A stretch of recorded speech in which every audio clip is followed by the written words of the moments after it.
பல வருஷத்துக்கு முன்னாடி பார்த்தீங்கன்னா நம்ம இந்தியன்ஸ் பார்த்தீங்கன்னா ரொம்ப பயங்கரமான ஒரு ஏமாற்றத்தை சந்தித்தோம்.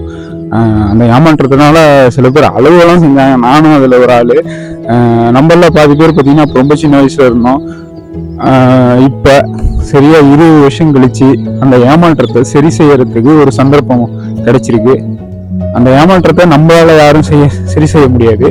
ஒரு 11 பேர் கொண்ட குழுவால் மட்டும்தான் இந்த ஏமாற்றத்தை சரி செய்ய முடியும். நம்மளால வெறும் சியர் அப் மட்டும்தான் பண்ண முடியும் அந்த 11 பேர்த்துக்கும். அதை பற்றி இன்னைக்கு பேச போறோம்னு உங்களுக்கு கண்டிப்பாக தெரிஞ்சிருக்கும். ஆமாங்க, இன்னைக்கு நடக்க போற cricket world cup final India versus Australia மேட்சை பற்றி தான் இன்னைக்கு பேச போறோம். வாங்க பேசலாம். பேசுறதுக்கு முன்னாடி என்னோட சேனலை சப்ஸ்கிரைப் பண்ணி ஆதரிக்கும் நல்லுள்ளங்கள் எல்லாத்துக்கும் கோடான நன்றி. மேலும் உங்களோட ஒவ்வொரு சப்ஸ்கிரிப்ஷனும் நான் இந்த மாதிரி நிறைய வீடியோ போடுறதுக்கு ஒரு மோட்டிவேஷனாகவும் ஒரு பூஸ்டப்பாகவும் இருக்கும். Please subscribe my channel and support my channel. வாங்க வீடியோக்கு போகலாம்.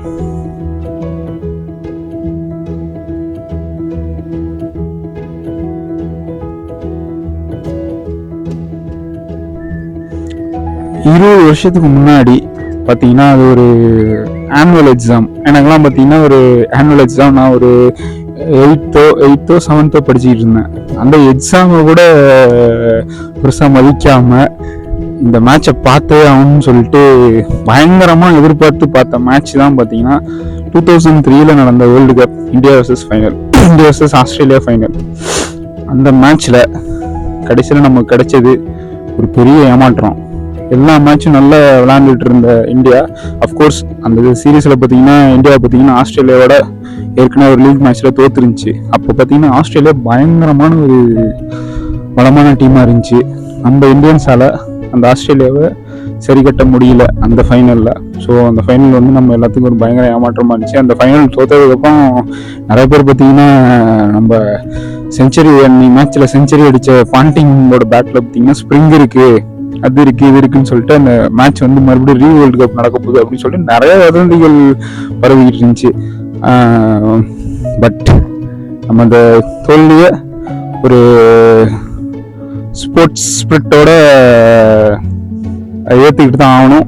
பட் இன்னைக்கு அந்த தோல்விக்கான பதிலடியா இன்னைக்கு ஒரு மேட்ச் நம்ம எல்லாத்துக்கும் பயங்கரமா அமைஞ்சிருக்கு. அந்த மேட்ச்ல கண்டிப்பா நம்ம இந்தியா ஜெயிக்கும் அப்படிங்கிறது எந்த ஒரு சந்தேகமும் வேணாம். அதாவது ஆஸ்திரேலியா பார்த்தீங்கன்னா அப்போ பயங்கரமாக பலமான டீமாக இருந்துச்சு. இன்னைக்கு இந்தியா தான் ஆஸ்திரேலியாவோட பயங்கர பலமான டீமாக இருக்கு. ஏன்னா ஆஸ்திரேலியாவது 2 மேட்ச் தோத்துருக்கு. பட் இந்தியா இந்த டோர்னமெண்ட்ல இது வரைக்கும் எந்த மேட்சுமே தோக்கல. அந்த ஒரு காரணத்தினால கண்டிப்பா இன்னைக்கு மேட்சும் எந்த ஒரு சந்தேகம் வேணாம், நம்ம தான் கண்டிப்பா ஜெயிப்போம் அப்படிங்கிறது நம்புவோம். கண்டிப்பா இன்னைக்கு மேட்ச் ஜெயிப்போம். அது மட்டும் இல்லாமல் ஆஸ்திரேலியா பார்த்தீங்கன்னா இப்போ கடைசியாக நடந்த south Africa semifinal, Australia south Africa செமிஃபைனல்லையும் பார்த்தீங்கன்னா ஆஸ்திரேலியா வந்து ரொம்ப கஷ்டப்பட்டு தான் ஜெயிச்சிருப்பாங்க. பவுலிங் அஃப்கோர்ஸ் பயங்கரமாக போட்டிருந்தாங்க. பட்டு பேட்டிங் அந்த அளவுக்கு விளையாடல. அவங்க அந்த மேட்ச்சில் பார்த்தீங்கன்னா ஸ்பின்னர்ஸுக்கு எதிராக ரொம்ப பயங்கரமாக திணறினாங்க. மேட்ச் சொல் பார்த்தீங்கன்னா ஒரு மேட்ச்சில் பார்த்தீங்கன்னா சிங்கிள் ஆளாக ஸ்டாண்ட் பண்ணி 200 ரன் அடிச்சிருப்பாரு. பட் அவரே பார்த்தீங்கன்னா பயங்கரமாக அவரோட பேட்டிங் மேட்ச்லாம் பார்த்தீங்கன்னா சுற்றுறாரு. பால் எங்கேயோ போகுது, இவர் எங்கேயோ சுற்றிட்டு இருக்காரு. முடியல, அவங்களால ஸ்பின் விளையாட முடியல. ஸோ இன்னைக்கு பார்த்தீங்கன்னா இந்தியாவில் ஜடேஜா, குல்தீப் யாதவ், அஸ்வின் உள்ளார வருவார் அப்படின்ற மாதிரி சொல்றாங்க. அது எந்த அளவுக்கு தெரியல, அது என்ன வர மாட்டாங்க. அது இன்னும் கொஞ்ச நேரத்துல தெரியும் அஸ்வின் விளையாடுறாரா இல்லையான்ட்டு. ஸோ போதும், ஜடேஜா, குல்தீப் யாதவ் போதும் ஸ்பின்னருக்கு. கண்டிப்பா அவங்களே மறட்டுவாங்க பவுலிங்ல. பட் இன்னொன்று என்ன சொல்றாங்கன்னா அகமதாபாத் பிச் வந்து ஸ்பின்னருக்கு ஏற்ற பிச் இல்லை அப்படின்றதும் சொல்றாங்க. ஸோ அப்படி சொன்னாலுமே நம்ம அவுட் ஆஃப் சிலபஸ் சமி அவர் இருக்காரு. அவர் பார்த்தீங்கன்னா இந்த டோர்னமெண்ட்ல பயங்கரமா ஓடிங் போட்டுருக்காரு. அதாவது இந்த வேர்ல்டு கப் பார்த்தீங்கன்னா சில பேர் பார்த்துருக்க மாட்டீங்க, பார்த்தீங்கன்னா தெரியும். சமியோட அந்த ருத்ர தாண்டவம், அதுவும் last match semi-final match 7 wicket. அப்பா, அதெல்லாம் டெரிஃபிக் பவுலிங் தான் சொல்லணும் சம்மியோட பவுலிங்.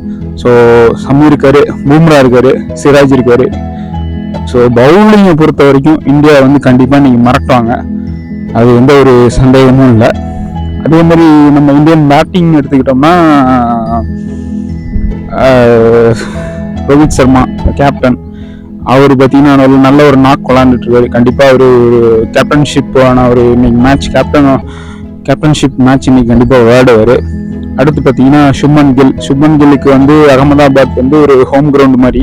ஸோ அவரு வந்து இன்னைக்கு கண்டிப்பாக அவரோட பேட்லேருந்து ஒரு செஞ்சுரி எதிர்பார்க்கலாம். அடுத்து பார்த்தீங்கன்னா நம்ம கிங் கோலியை வந்து அன்ஸ்டாப்பபிள் அப்படின்னு சொல்லலாம். அதாவது எந்த ஒரு டோர்னமெண்ட்லையும் பார்த்தீங்கன்னா கிங் கோலியோட அந்த பங்களிப்பு இல்லாமல் இருந்ததில்ல, அதே மாதிரி தான் இந்த வேர்ல்டு கப்பும் அவரோட பங்களிப்பு பயங்கர பெருசாக இருந்திருக்கு. அவர் தான் இந்த டோர்னமெண்ட்டில் அதிக ரன் ஸ்கோரர். அடுத்து பார்த்தீங்கன்னா ஸ்ரேயஸ் ஐயர், இவருமே ஒரு அவுட் ஆஃப் சிலபஸ் தான். அதாவது நிறைய பேர் சொன்னாங்க இவர் எதுக்கு எடுத்தீங்க அப்படின்னு சொல்லிட்டு பயங்கரமாக எதிர்ப்படம் தெரிவிச்சாங்க, இவர் என்ன விளையாடுறாரு இவர் எடுத்திருக்கீங்க அப்படின்னு சொல்லிட்டு. பட் திஸ் டோர்னமெண்ட் அவர் எப்படி விளையாண்டாருன்னு தெரியல, இந்த டோர்னமெண்ட்டு அவர் சரியான வாய்ப்பை பயன்படுத்தியிருக்காரு. அவர் யாருன்னு அவரே ப்ரூவ் பண்ணியிருக்காரு. ஸோ ஸ்ரேயஸ் ஐயர் நல்லா விளையாண்டுட்டு இருக்காரு. KL ராகுல் அவருமே நல்ல ஒரு பங்களிப்பு கொடுத்துட்டு இருக்காரு இந்த வேர்ல்டு கப்பில். பயங்கரமாக கீப்பிங் பண்ணுறாரு, பயங்கரமாக பேட்டிங் பண்ணுறாரு. கடைசி மேட்ச்லாம் பார்த்தீங்கன்னா கிட்டத்தட்ட 4 கேட்ச் பிடிச்சிருக்காரு. ஸோ அவர் நல்லா விளையாடுறாரு. அடுத்து பார்த்தீங்கன்னா நம்ம ஜடேஜா பவுலிங் நல்ல ஒரு ஸ்பின், அவர்கிட்ட எதிர்பார்க்குற அந்த ஸ்பின் வந்து இந்த இதில் வந்து எந்த ஒரு ஏமாற்றமும் அளிக்காமல் அப்படியே போட்டுட்ருக்காரு. அடுத்து பார்த்தீங்கன்னா சூரியகுமார் யாதவ், அவர் வந்து ஒரு 2020 ஸ்பெஷலிஸ்டாக இருந்தாலும் அவரால் முடிஞ்ச அந்த பொசிஷனுக்கு ஏற்ற கேமை அவர் பண்ணிட்டு வராரு. ஸோ எந்த ஒரு ஃபால்ட்டும் இல்லாத ஒரு இந்தியன் டீம் வந்து இன்ன வரைக்கும் விளாண்டுட்டு இருக்காங்க. ஸோ இந்த மேட்சும் அவங்க எந்த ஒரு தப்பும் பண்ணாமல் கண்டிப்பாக பயங்கரமாக இது பண்ணுவாங்கன்ற நம்பிக்கை இருக்குது.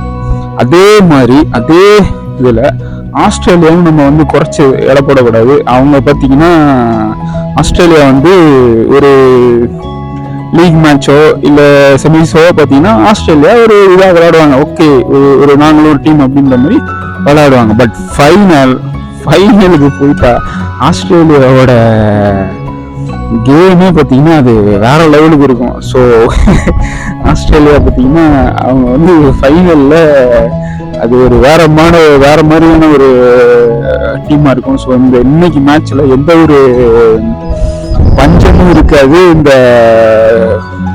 சுறுசுறுப்பான ஒரு விறுவிறுப்பான ஒரு மேட்சுக்கு. அதே மாதிரி இன்னைக்கு பிபி டேப்லெட்ல எடுத்து வச்சிங்க, கண்டிப்பா இன்னைக்கு மேட்ச் எல்லாம் பார்த்தீங்கன்னா பயங்கர ஒரு ஷாக்கிங்காக தான் இருக்கும். எல்லா மூமெண்ட்டுமே பயங்கர ஷாக்கிங்கா இருக்கும். என்னடா நடக்குது அந்த மாதிரி தான் மேட்ச் இன்னைக்கு போகும். ஏன்னா ரெண்டு பேருமே வந்து ஒரு பலமான டீம், ரெண்டு பேருமே சரிசமமான ஒரு பலமான டீம். ஸோ இன்னைக்கு மேட்ச்சு இதுக்கு வந்து அதாவது என்ன சொல்றது, இந்த அன்னையோட இன்னைக்கு மேட்ச்ல வந்து எந்த ஒரு இதுவும் இருக்காது, அதாவது ஒன் சைடா இருக்காது அப்படிங்கிறது கண்டிப்பா இருக்கும். இன்னைக்கு வந்து எந்த டீமுக்கும் ஒன் சைடா இருக்காது, ரெண்டு டீமுமே பயங்கரமா விளையாடுவாங்க. ஸோ இன்னைக்கு நைட்லாம் யார் ஜெயிச்சிருவாங்கன்னு நமக்கு தெரிய வந்துடும். ஸோ அது மட்டும் இல்லாமல் இப்போ ஆஸ்திரேலியா பார்த்தீங்கன்னா ஆஸ்திரேலியாவோட வீக்னஸ் அப்படின்னு சொல்ல போனால் அவங்களோட மிடில் ஆர்டர் பேட்ஸ்மேன். இன்னும் இந்த ஸ்டீவன் ஸ்மித்து, லெபுசன் அவர்லாம் பார்த்தீங்கன்னா இன்னும் வரைக்கும் அவரோட அக்கௌண்ட்டை திறக்காம தான் இருக்காங்க. இன்னும் அந்த அளவுக்கு விளையாடலை. ஸோ அவங்க மிடில் ஆர்டர் பேட்ஸ்மேன் கண்டிப்பாக சொதப்புவாங்க. அது மாதிரி ஸ்டாயினிஸ் அவர்லாம் வந்து சொதப்பிக்கிட்டு இருக்காரு வேர்ல்டு கப்பில். பவுலிங்கில் பார்த்தீங்கன்னா ஹேசல்வுட்டுக்கு வந்து அவர் வந்து பயங்கரமாக பவுலிங் போடுறார். பட் இந்த வேர்ல்டு கப்பில் அந்த அளவுக்கு அவருக்கு இதாகல, எடுக்கல அவரோட பவுலிங். ஆடம் ஜாம்பா பவுலிங் போடுறாரு. பட் ஆடம் ஜாம்பாவோட வீக்னஸ் என்னன்னு பார்த்தீங்கன்னா அவர் நல்லா போடுவார், பவுலிங் போடுவார். பட் அவர் ஓவர அடிக்க ஆரம்பிச்சிட்டாங்கன்னா அவர் கை வேறுக்க ஆரம்பிச்சிடும், அவரால் சமாளிக்க முடியாது பேட்ஸ்மேனை. அவர் ஓவர் பறந்துகிட்டே இருக்கும் 6 and 4. ஸோ அவர் ஓவரை இன்னைக்கு அட்டாக் பண்ண பார்ப்பாங்க. அப்புறமேட்டுக்கு பார்த்தீங்கன்னா மேக்ஸ்வெல்லாம் நம்ம கண்ட்ரோல் பண்ணணும். இன்னைக்கு மேட்ச்சில் மேக்ஸ்வெல் வந்து கண்டிப்பாக விளையாடுவார். அவர் நல்லா தான் விளையாடுறாரு இது வரைக்கும். இன்னைக்கு மேட்சும் அவர் நல்லா விளையாட போகிறது எந்த ஒரு சந்தேகமும் இல்லை. கண்டிப்பாக பயங்கரமாக விளையாடுறாரு. வார்னர் அவரும் பார்த்தீங்கன்னா நல்லா விளையாண்டுருக்கு அந்த வேர்ல்டு கப்பை. ஸோ மிச்சல் ஸ்டார்க் இவரு பார்த்தீங்கன்னா இவருக்கு வந்து அந்த ஃபர்ஸ்ட் ஒரு 5 ஓவர்ஸ் தாங்க, அந்த 5 ஓவர்ஸ் வந்து அவர் பயங்கரமா போட்டுட்டாருன்னா அவரை வந்து நிறுத்த முடியாது. அவரோட பவுலிங் பயங்கரமா ஆயிடும். அதாவது ஒரு 5 ஓவர் மட்டும் அவர் நல்லா போட்டுட்டாருன்னா அவரை இது பண்றது கஷ்டம். ஸோ நம்ம இந்தியன்ஸ் அவரை வந்து அட்டாக் பண்ண பார்ப்பாங்க. இன்னைக்கு ஃபர்ஸ்ட் 2 ஓவர்ல அவர் அடிக்க ஆரம்பிச்சிட்டாங்கன்னா அவ்வளோதான், அவரோட ஃபார்மும் இதாகிடும். ஸோ அவரோட ஓவர் இன்னைக்கு ஓப்பனர் பேட்ஸ்மேனான ரோஹித் சர்மா, சுப்மன் கில்லும் கண்டிப்பாக அட்டாக் பண்ண ஆரம்பிப்பாங்க. வேற என்ன, வேற அதாவது நம்ம சொல்லுவாங்க ஆஸ்திரேலியன்ஸ் அவங்க பார்த்தாவே பயமா இருக்கும் அப்படின்னு சொல்லுவாங்க ஒரு சமயத்தில். இப்பயும் பயங்கரமாக தான் விளாண்டுட்டு இருக்காங்க. பட் ஆஸ்திரேலியாவில் நம்ம ஒரு 2 பேர்த்து ஒரு 3 பேர்த்தை பார்த்து பயந்தோம்னா அந்த ஆஸ்திரேலியா டீம் நம்ம இந்தியன் டீம், இப்போ இருக்கிற இந்தியன் டீம் 11 பேரை பார்த்து பயப்படணும். அதாவது எந்த ஒரு குறையும் சொல்ல முடியல 11 பேர்த்தையும். அதாவது இந்தியன் இதுக்கே செலக்ஷன் கமிட்டிக்கே பயங்கர குழப்பமா இருக்கு, யாரடா எடுக்கிறது யாரடா விடுறது. இப்போ பார்த்தீங்கன்னா அஸ்வின் வந்து நல்லா ஸ்பின் போடுவார், ஆஸ்திரேலியாவுக்குள்ள பயங்கரமான எக்ஸ்பீரியன்ஸ் பவுலர்னால அவரை எடுக்கலாம் அப்படின்னு சொன்னாங்க.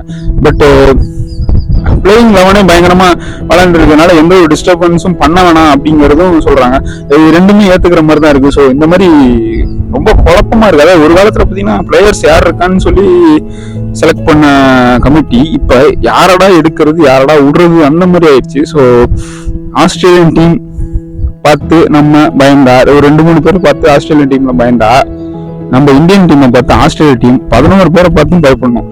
ஸோ இன்னைக்கு இந்த சூப்பர் ஸ்டிஷன்லாம் சொல்லுவாங்க, அதாவது 20 வருஷத்துக்கு முன்னாடி நடந்தது இன்னைக்கு பார்த்தீங்கன்னா மறுபடியும் அதே மாதிரி ரிப்பீட் ஆக போகுது, அது இது எது என்னமோ சொல்லுவாங்க. பட் எதையும் நம்பாதீங்க, இன்னைக்கு கப்பு கண்டிப்பா நம்ம இந்தியாவுக்கு தான். ஸோ இந்த வேர்ல்டு கப்பு இன்னைக்கு நைட்ல நம்ம எல்லாமே செலிப்ரேட் பண்ண போறோங்கிறது கண்டிப்பா ஒரு உண்மையான விஷயம். ஸோ எல்லாரும் இன்னைக்கு மேட்ச், ஒரு சண்டே வர எல்லாரும் இன்னைக்கு மேட்ச் பார்க்கலாம். ஸோ இன்னைக்கு மேட்சை பார்த்து நம்ம இந்தியாவுக்கு சேர் அப் பண்ணுங்க. ஸோ இன்னைக்கு நைட்டு கப்பு நமக்கு தான். இந்த வீடியோவோட நான் முடிச்சுக்கிறேன். மேலும் இந்த மாதிரி பல வீடியோக்கள் போடுறதுக்கு உங்களோட ஒவ்வொரு சப்ஸ்கிரிப்ஷனும் எனக்கு ஒரு மோட்டிவேஷனும் ஒரு பூஸ்டப்பாக இருக்கும். அது மட்டும் இல்லாமல் நான் இந்த இவ்வளோ சப்ஸ்கிரைபர்ஸ் இருக்காங்க, இன்னும் நான் நிறைய சப்ஸ்கிரைபரை ஏர்ன் பண்ணணும் அப்படின்னு சொல்லி ஒரு மோட்டிவேஷனாக நிறைய வீடியோக்கள் போட தூண்டும். So please subscribe and support my channel. Thank you. நீங்கள் பார்த்து கொண்டிருப்பது உங்கள் MBC சேனல். அடுத்த வீடியோ போடுறதுக்கு முன்னாடி உங்களை சந்திக்கும் வரை உங்கள்கிட்ட இருந்து விடைபெறுவது உங்கள் மோகன். தேங்க்யூ.